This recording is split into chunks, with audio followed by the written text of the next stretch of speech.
Woke up in the morning, check the charts like it's a habit. Bitcoin hitting numbers got me feeling like a magnet. Ethereum's on fire, gas fees through the roof. DeFi got me yielded, I'm stacking up the proof. Crypto bulls, we rising up, never gonna fall. Crypto bulls, stacking up, answering the call. Hello everyone, welcome to crypto bulls. मैं हूँ Rishi Srivastava and it's time for the crypto news. तो काफ़ी कुछ हो रहा है crypto market में, हम सब के बारे में देखेंगे। क्या मार्केट में लेटेस्ट अपडेट्स आए हैं, क्या लेटेस्ट न्यूज़ है क्रिप्टो करेंसी एंड उसके टोकन्स के ऊपर, हम सब देखेंगे। शुरुआत करते हैं हम इक्विटी मार्केट से। हमेशा की तरह जो इक्विटी मार्केट है वो आप स्क्रीन्स पे देख सकते होंगे। जो यूएस का मार्केट है वो फ्लैट से इन रेड ही ट्रेड कर रहा है। जो यूरोपियन मार्केट्स है मिक्स है, European Asian market, Indian market in green है, चाइनीज़ मार्केट इन ग्रीन है, जो जापानीज़ मार्केट है वो इन रेड है, जो यूरोपियन मार्केट्स में है वो भी मिक्स है, थोड़े कुछ ग्रीन में है कुछ रेड में। ऐसा कोई मेजर डिप या मेजर रैली किसी भी इंडेक्स में नहीं है। क्रिप्टो मार्केट की बात करते हैं तो क्रिप्टो मार्केट का जो मार्केट कैप है वो 4 ट्रिलियन से कुछ दिनों पहले ही नीचे आ गया था, 4 ट्रिलियन से भी नीचे आ गया है। अभी 3.88 ट्रिलियन पे आ चुका है। आई थिंक आज से कुछ 1 महीने पहले या उससे भी पहले था ये मार्केट कैप 3.88 ट्रिलियन, जहाँ से हमने कह सकते हैं कि जहाँ पे रैली शुरू हुआ था उसके बाद वापस से हम गिर के उसी लेवल्स पे आ चुके हैं। तो बिटकॉइन 114,200 के लेवल पे है। 7 डेज़ में ऑलमोस्ट 7% डाउन है। इथीरियम का भी वही हालत है, लेकिन इथीरियम 4100 के लेवल्स तक आ चुका था। अभी कुछ थोड़ा बड़ा है। इथीरियम 4300 के ऊपर अभी है इथीरियम का प्राइस। XRP $3 के नीचे ही ट्रेड कर रहा है। पिछले 7 दिनों में ऑलमोस्ट 10% डाउन है। सोलाना भी ऑलमोस्ट 7 डेज़ में 7% डाउन है। चेन लिंक काफ़ी अच्छा परफॉर्म कर रहा था, उसके बारे में हमने लास्ट वीक ही बात की थी कि क्यों चेन लिंक में रैली क्यों आई थी। उसके बारे में हमने आई थिंक लास्ट वीक ही बात किया था, जहाँ पे चेन लिंक ने एक डिपार्टमेंट है ICE उनके साथ टाई अप किया था। तो जो भी डेटा है, जो भी आउटसाइड डेटा है, एक्सटर्नल डेटा होता है, वो ब्लॉकचेन पे ट्रांसफ़र करने के लिए उस कंपनी ने चेन लिंक के साथ पार्टनरशिप किया था। क्योंकि चेन लिंक जैसे कि आप जानते हैं एक ऑरेकल है, तो उस पार्टनरशिप की वजह से चेन लिंक में एक अच्छा रैली आया था एंड इस वजह से जो चेन लिंक है वो ऊपर है।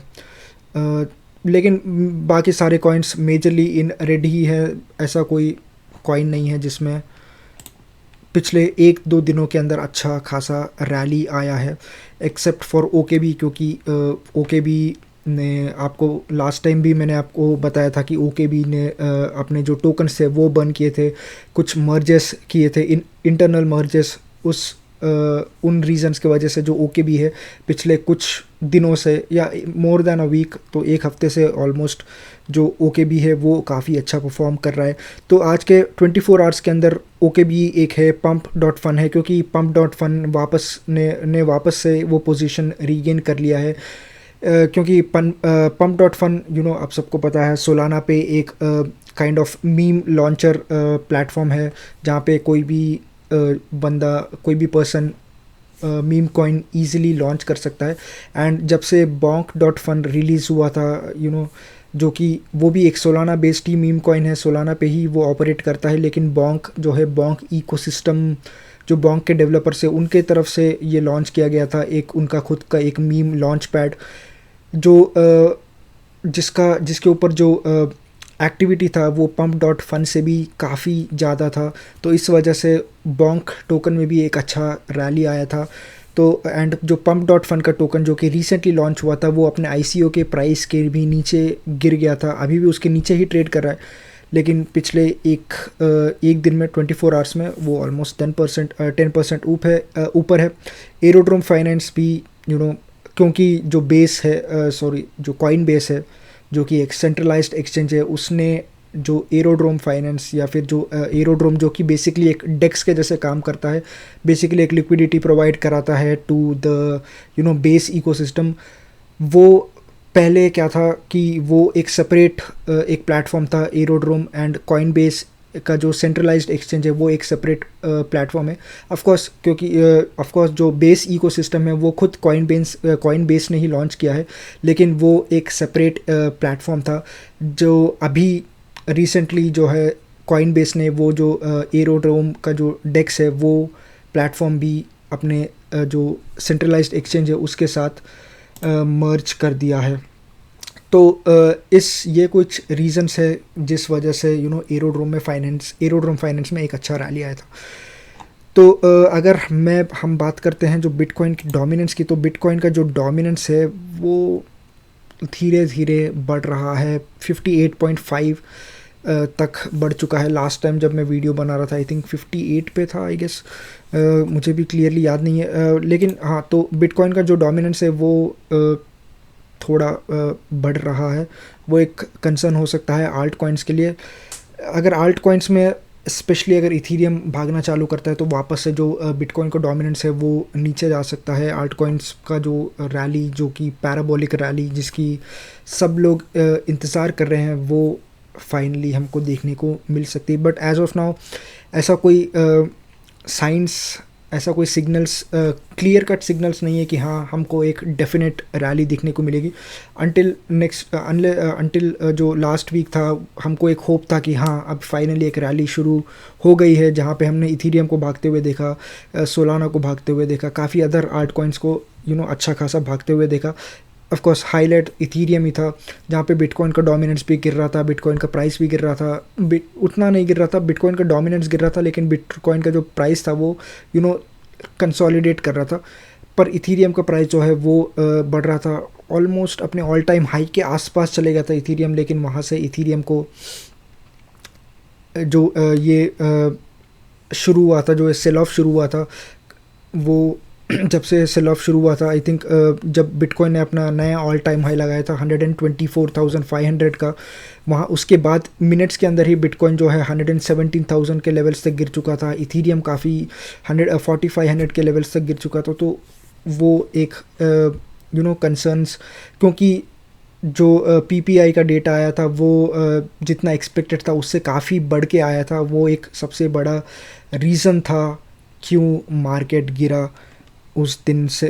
तो एंड उसके बाद से मार्केट में हम धीरे छोटा मोटा सेल ऑफ देख ही रहे हैं, एंड आज भी वही हालत है। न्यूज़ के बारे में बात कर लेते हैं, तो हम पहला न्यूज़ देख लेते हैं कि क्या है। आज कुछ इंपॉर्टेंट न्यूज़ है तो उनके ऊपर बात कर लेते हैं। तो मेटामास्क कंटिन्यूस एक्सपेंशन। तो मेटामास्क वॉलेट, जो आप सबको पता है, सेल्फ कस्टडी वॉलेट है, इथीरियम पे बेस्ड एक वॉलेट है, एंड वो अपना जो बेस है वो इंक्रीज़ कर रहा है, जो अपना जो बेस है वो एक्सपैंड करने की कोशिश कर रहा है। डिफरेंट इकोसिस्टम्स के साथ वो पार्टनरशिप कर रहा है। पहले उसने सही एंड सोलाना के साथ भी पार्टनरशिप किया, अभी वो ट्रॉन के साथ पार्टनरशिप किया है उसने। तो बेसिकली जो भी ट्रॉन पे ट्रांजैक्शंस होते हैं वो अब मेटामास्क के, बेसिकली जो ट्रॉन इकोसिस्टम होता है उसको भी मेटामास्क वॉलेट सपोर्ट करता है। पहले सिर्फ इथीरियम के साथ शुरुआत की थी, उसके बाद सोलाना, सेई के साथ रिसेंटली टाइप किया, एंड अभी ट्रॉन के साथ, क्योंकि ट्रॉन पे जो मेजरली मोस्ट ऑफ द जो USDT ट्रांजैक्शंस होते हैं वो एक रीज़न हो सकता है कि क्यों मेटामास्क ने ट्रॉन के साथ पार्टनरशिप की। चाइना अब खुद का एक स्टेबल कॉइन लॉन्च करने वाला है, ऐसा लग रहा है, yuan based stable coin. China crypto currency को उन्होंने बैन करके रखा है फॉर एनी रीज़न, चाहे वो एनवायरनमेंट हो, एनर्जी इंटेंसिव प्रोसेस है इसलिए, या फिर जो उनका करेंसी है युआन से जो फोकस है वो क्रिप्टो पे बढ़ जाएगा, उस डर के वजह से हो, कोई भी रीज़न हो सकता है। लेकिन चाइना में क्रिप्टो करेंसी आप बैन है, ये आप सबको पता है। लेकिन चाइना शायद अब इस स्टेबल कॉइन रेस में उतरेगा, खुद का stable coin, yuan based stable coin launch करके, एंड वो प्लान कर रहा है कि जो युआन बेस्ड स्टेबल कॉइन है उसको ग्लोबली भी प्रमोट करे। तो ये अगर ऐसा होता है तो ये काफ़ी एक बड़ा स्टेप होगा, क्योंकि चाइना में करेंसी बैंड है, ट्रेडिंग पे, माइनिंग पे, दोनों पे ही बैंड है। तो उसका अगर ये स्टेप चाइना लेता है, खुद का स्टेबल कॉइन लॉन्च करता है, तो वो एक काफ़ी बड़ा रिवर्सल होगा उस डिसीजन से जो कि बेसिकली क्रिप्टो पे बैन है। तो ये एक काफ़ी मेजर स्टेप हो सकता है चाइना के लिए, एंड शायद चाइना का मार्केट भी फाइनली क्रिप्टो करेंसी के लिए ओपन हो जाए, ऐसा हमको देखने के लिए मिल सकता है। जो न्यूज़ है वो है मोनेरो। तो मोनेरो एक प्राइवेसी बेस्ड ब्लॉकचेन है जिसके ऊपर आप ट्रांजैक्शंस ऑफ कोर्स नहीं, जितने भी ट्रांजैक्शंस है वो आप नहीं देख सकते हैं, क्योंकि वो प्राइवेसी बेस्ड ब्लॉकचेन है। जितने भी जो वॉलेट्स है वो सब जितने भी ट्रांजैक्शंस है वो आप मोनेरो पे आप नहीं देख सकते, and it's one of its kind. तो वो एक proof of work consensus mechanism use करता है, एंड उसके वजह से थोड़े बहुत अटैक्स होने के चांसेस मोनेरो पे बढ़ जाते हैं। तो जो मोनेरो को कम्युनिटी मेंबर्स है वो लोग ने कुछ प्रपोजल्स रखे हैं, उन्होंने कुछ प्रपोजल्स सजेस्ट किए हैं। पहला प्रपोजल ये कि वो जो माइनिंग हार्डवेयर है उसको लोकलाइज़ किया जाए, माइनिंग का जो एल्गोरिथम है वो मर्ज माइनिंग एल्गोरिथम को स्विच किया जाए, जो XMR है जो कि मोनेरो का नेटिव टोकन है उसको बिटकॉइन या फिर किसी अदर क्रिप्टो करेंसी के साथ माइन किया जाए, एंड चौथा जो उन्होंने प्रपोजल ये रखा है कि जो डैश चेन लॉक सोल्यूशन है वो मोनेरो इम्प्लीमेंट करे। तो ये डैश चेन लॉक सोल्यूशन होता क्या है? तो अगर मैं आपको सिंपल में बताने की कोशिश करूँ तो आपको पता है ब्लॉकचेन में एक ब्लॉक के बाद ही दूसरा ब्लॉक माइन किया जाता है। पहले ब्लॉक A माइन होगा, फिर ब्लॉक B, फिर ब्लॉक C, उसके बाद द चेन कंटिन्यूस। अगर कभी कभी ऐसे केसेस होते हैं जहाँ पे जो माइनर्स है दोनों ने एक ही टाइम पे ऑलमोस्ट काफ़ी सेम टाइम पे या फिर काफ़ी छोटे टाइम गैप के अंदर ही ब्लॉक जनरेट किया, तो वो उस टाइम पे क्या होता है, जो डुप्लीकेट ब्लॉक बनने के जो चांसेस है वो बढ़ जाते हैं। एंड इस चीज़ को सॉल्व करने के लिए, इस चीज़ को रिजॉल्व करने के लिए ये जो डैश चेन लॉक सोल्यूशन है वो काम आता है। तो ये क्या करता है, वो जो डैश चेन लॉक सोल्यूशन है वो एक बेसिकली एक मास्टर नोड सॉर्ट ऑफ एक मास्टर नोड जैसा एक प्रोग्राम यूज़ करता है, जहाँ पे जो मास्टर नोड्स है उसको रैंडमली सेलेक्ट करेगा, एंड वो सेलेक्टेड जो मास्टर नोड्स है वो ये डिसाइड करेंगे कि कौन सा ब्लॉक पहले माइन हुआ है, पहला चीज़ ये। एंड उसके बाद एक सॉर्ट ऑफ वोटिंग होगी, जो भी ब्लॉक सबसे ज़्यादा वोट्स के साथ जीत जाता है, मेजॉरिटी जिस भी ब्लॉक को मिलता है वो ब्लॉक को ही कंसिडर किया जाएगा एज माइंड। तो ये इस तरह से जो डैश का जो चेन लॉक सोल्यूशन है वो काम करता है। तो यहाँ पे हम देख सकते हैं जो मोनेरो है वो काफ़ी अपग्रेड लाने की बात कर रहा है, तो ये काफ़ी अच्छी चीज़ है, कम्युनिटी एक्टिव है, ये काफ़ी अच्छी चीज़ है। अगला आर्टिकल है, काफ़ी इम्पॉर्टेंट आर्टिकल है, बेसिकली हमको रिटेल इन्वेस्टर्स का जो इंटरेस्ट है वो समझने के लिए काफ़ी इम्पॉर्टेंट है। गूगल सर्च का जो रिज़ल्ट है, जहाँ हमको पता है जो रिटेल इन्वेस्टर है वो अगर क्रिप्टो के बारे में जानना चाहता है, कॉइन्स क्रिप्टो टोकन्स के बारे में जानना चाहता है, लेटेस्ट न्यूज़ के बारे में जानना चाहता है, वो गूगल पे जाएगा, सर्च करेगा क्रिप्टो करेंसी क्या है, what are the top cryptocurrencies, what is altcoin, what are altcoins, what is alt season, etcetera etcetera. तो इस गूगल सर्च के रिज़ल्ट से हमको ये पता चलता है कि रिटेल इन्वेस्टर का इंटरेस्ट क्रिप्टो की तरफ आ रहा है कि नहीं। एंड हुआ ऐसा है कि पिछले एक हफ्ते के अंदर ही, लास्ट वीक जब बिटकॉइन ने अपना ऑल टाइम हाई लगाया था, वो टाइम पे जो गूगल रिज़ल्ट का जो सर्च का जो स्कोर था वो काफ़ी ऊपर था, ऑलमोस्ट 100 था, वो गिर के अभी 45 तक आ चुका है सिर्फ एक ही हफ्ते के अंदर। तो अगस्त 13 को वो 100 पे था, अपने पीक पे था, अभी वो गिर के 45 पे एज ऑफ नाउ, आज के दिन 20 अगस्त के दिन वो 45 पे आ गया। तो ये काफ़ी शॉर्ट लिव्ड था। तो जो लोगों का जो सर्च था वो अचानक से गायब हो गया, आप ऐसा कैसे अचानक से कम हो गया, सॉरी। तो जितने भी लोग जो बिटकॉइन, व्हाट इज़ बिटकॉइन या बिटकॉइन के बारे में या आल्ट कॉइन्स के बारे में सर्च करते हैं, उनका जो नंबर्स है वो काफ़ी कम हो चुके हैं। तो सबसे ज़्यादा इम्पोर्टेंट न्यूज़ है ये, ना सिर्फ क्रिप्टो पर्सपेक्टिव से बट कि किसी भी एसेट, किसी भी गोल्ड को छोड़ के, ऑफ कोर्स क्योंकि गोल्ड एक सेफ हेवन माना जाता है, गोल्ड को छोड़ के क्रिप्टो स्टॉक्स के लिए ये काफ़ी इम्पोर्टेंट न्यूज़ है। फेड जो है इस फ्राइडे को जैक्सन होल में फेड के जो चेयरमैन है जेरेमी पावल, उनका एक स्पीच लाइंड अप है एंड वो काफ़ी इम्पोर्टेंट है।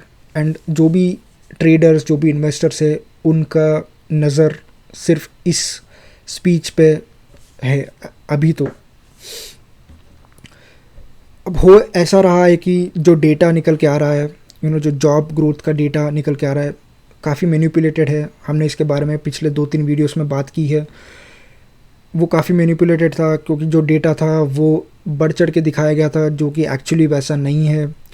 सीपीआई का डेटा पहले से थोड़ा कोर सीपीआई तो बढ़ के आया है, जो कि बल्कि जबकि सीपीआई जो हेडलाइन सीपीआई है वो एक्सपेक्टेशंस से थोड़ा कम आया था, तो हम उसको पॉजिटिव मान सकते हैं। बट जो कोर सीपीआई का डेटा था वो पहले से जो एक्सपेक्टेशंस है उससे बढ़ के आया था, तो वो एक कंसर्न था। वो क्लियरली शो करता है कि जो इन्फ्लेशन है वो बढ़ रहा है।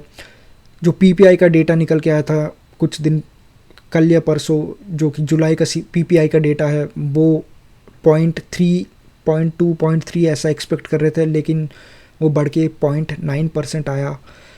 तो जिस वजह से मार्केट में बहुत बड़ा एक सेल ऑफ आया था। तो अब जो फेड है वो एक डायलेमा में है, क्या रेट कट करे या नहीं करे। ट्रम्प एक तरफ प्रेशराइज कर रहे हैं जो फेड है उसको रेट कट करने के लिए, ना सिर्फ 25 बेसिस पॉइंट या 50 बेसिस पॉइंट, वो 1%, 1.25% उतना हाइयर रेट कट करने के लिए जेरेमी पावल को प्रेशराइज कर रहे हैं। यूएस की जो इकॉनमी है वो काफ़ी क्रिटिकल पोजीशन पे है। हमको पता है जो 10 ईयर का बॉन्ड है उसका जो यील्ड है वो अपने रिकॉर्ड हाई पे है। यूएस पे 37 ट्रिलियन डॉलर्स का डेट है। तो यूएस का इकॉनमी जो है वो काफ़ी क्रिटिकल पोजीशन पे है एंड इस वजह से मार्केट जो है वो सफ़र कर रहा है। हमने देखा स्टॉक मार्केट, आज की नहीं कल की बात करते हैं तो कल मार्केट काफ़ी गिरा। आज के जो फ्यूचर्स थे वो भी काफ़ी डाउन थे, बट मार्केट में हमको मार्केट थोड़ा बहुत फ्लैट लाइन के आसपास ही ट्रेड कर रहा है। जो रिस्क एसेट्स अगर मान के चलिए जो फेड है वो रेट कट करता है, ट्रम्प के प्रेशर में आके रेट कट करता है, तो होगा क्या? फ्री पैसा मार्केट में फ़्लो हो जाएगा। रिस्क एसेट्स जैसे क्रिप्टो करेंसी, उनमें एक अच्छा खासा सर्च आएगा, इन्फ्लेशन भी साथ में बढ़ेगा, तो वो एक कंसर्न है। अगर फेड कहता है कि नहीं मैं रेट कट नहीं करता हूँ, फिर भी टैरिफ्स एंड जो one big beautiful bill Trump का उन्होंने जो पास किया जुलाई में, उसके बाद भी तो इन्फ्लेशन जो है वो बढ़ेगा ही एंड उसके असर हमको दिख रहे। टैरिफ के जो असर है वो तो हमको क्लियरली दिख रहा है, जहाँ पे टैरिफ के वजह से जो पीएमआई का डेटा है वो पहले से बढ़ के आया है। टैरिफ के वजह से जो S&P global flash US composite PMI का जो डेटा है वो सबसे ज़्यादा आया है। दिसंबर 24 में आया था, उसके बाद आज अभी जुलाई में सबसे ज़्यादा आया है। तो एक और डेटा निकल के आया है कि 2/3 of the manufacturers in S&P Global survey वो हाई कॉस्ट टैरिफ की वजह से जो हाई कॉस्ट हो रहा है उसके वजह से सफ़र कर रहे हैं। जो selling prices of goods and services है जुलाई का, वो 3 साल में सबसे ज़्यादा है। तो आप देख सकते हैं किस तरह से कंसर्न्स जो है यूएस इकॉनमी पे कंटिन्यूसली माउंट होते जा रहे हैं। यूएस इकॉनमी कितने बुरे स्टेट में है। जो बॉन्ड्स का जो टर्म है वो इस साल ख़त्म होने वाला है, उसके ऊपर जो इंटरेस्ट है वो ट्रम्प को पे करना है, यूएस को पे करना है बेसिकली। एंड हमको ऑलमोस्ट आई थिंक 9 बिलियन या के आसपास या 9 ट्रिलियन के आसपास कुछ है जो अमाउंट इंटरेस्ट में पे करना है, क्योंकि बॉन्ड का जो टर्म है वो ख़त्म होने वाला है एंड यूएस के पास उतना पैसा नहीं है। तो कैसे इस चीज़ को जो है यूएस टैकल करेगा, अभी देखना यह है क्या फेड रेट कट करता है। जेरेमी जो पावल है उनका, जेरेमी पावल सर जो भी करेंगे वो काफ़ी इम्पोर्टेंट होगा, उनके जो चॉइस ऑफ वर्ड्स होंगे वो काफ़ी इम्पोर्टेंट होंगे, उनका स्पीच काफ़ी इम्पोर्टेंट होगा, ये देखने वाली बात है। तो फ्राइडे एक काफ़ी इम्पोर्टेंट डे है हमारे पर्सपेक्टिव से, इन्वेस्टर्स एंड ट्रेडर्स के पर्सपेक्टिव से। अगर रेट कट होता है तो अच्छी बात है, अगर होता है तो कितना होता है, क्योंकि जो डेटा है वो तो ख़राब है, हमको क्लियरली पता है इन्फ्लेशन बढ़ रहा है, बढ़ता ही रहेगा चाहे आप रेट कट करें ना करें। द थिंग इज़, एक और कंसर्न ये भी है, अगर फेड, अगर चेयर जेरेमी पावल थोड़ा प्रेशर में आके रेट कट कर भी देते हैं तो लोगों को लगने लगेगा, इन्वेस्टर्स को, ना सिर्फ यूएस में, ग्लोबली जो इन्वेस्टर्स हैं उनको लगने लगेगा कि अब जो फेड है वो धीरे धीरे ट्रम्प के अंडर आ रहा है, जबकि फेड एक इंडिपेंडेंट बॉडी है, उस पर किसी भी पार्टी का कंट्रोल नहीं होता है, किसी भी मिनिस्टर का या पॉलिटिकल लीडर का कंट्रोल नहीं होता है। अगर फेड ने रेट कट किया तो ये एक डर है, अगर फेड रेट कट नहीं करता है तो ट्रम्प अगर जेरेमी पावल को निकाल के किसी और को, किसी अपने ही बंदे को फेड चेयर पे बिठा दे तो वो भी एक बहुत बड़ा कंसर्न है। तो क्या लोगों का जो ट्रस्ट है, जो कॉन्फिडेंस है वो फेड पे रहेगा नहीं रहेगा, तो ये काफ़ी एक क्रिटिकल सोल्यूशन है। इसका हम फ्राइडे को ही देखते हैं क्या निकल के आता है नतीजा।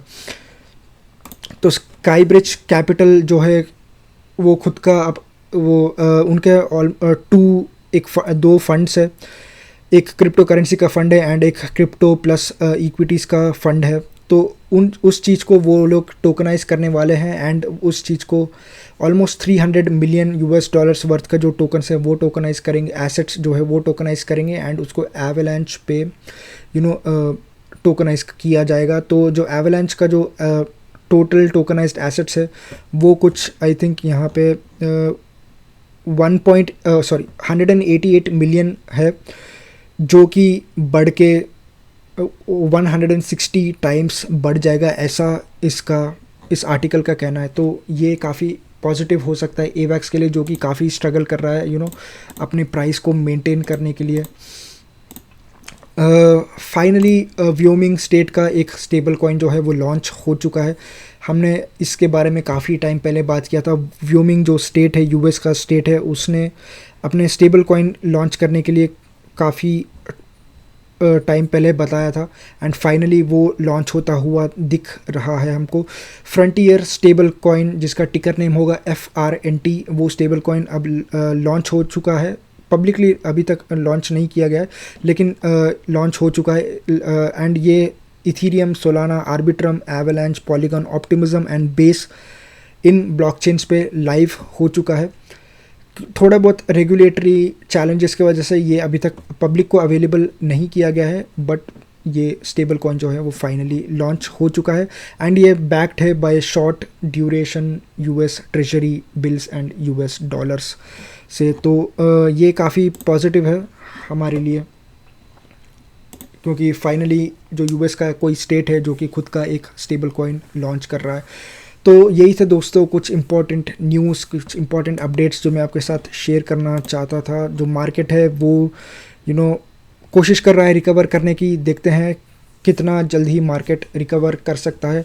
लेकिन वैसे तो क्रिप्टो को लेके सब पॉजिटिव है। क्रिप्टो मार्केट में उतना वरीज या उतना कंसर्न्स नहीं है जितना जो मैक्रो फैक्टर्स है वो ज़्यादा कंसर्निंग है, स्पेशली जो यूएस इकोनॉमी का कंसर्न्स जिस तरह से माउंट हो रहा है, वो जो फेड रेट कट करेगा वो क्या रेट कट करेगा तो ये साल में एक ही रेट कट करेगा या 2 रेट कट करेगा, वो एक कंसर्न है।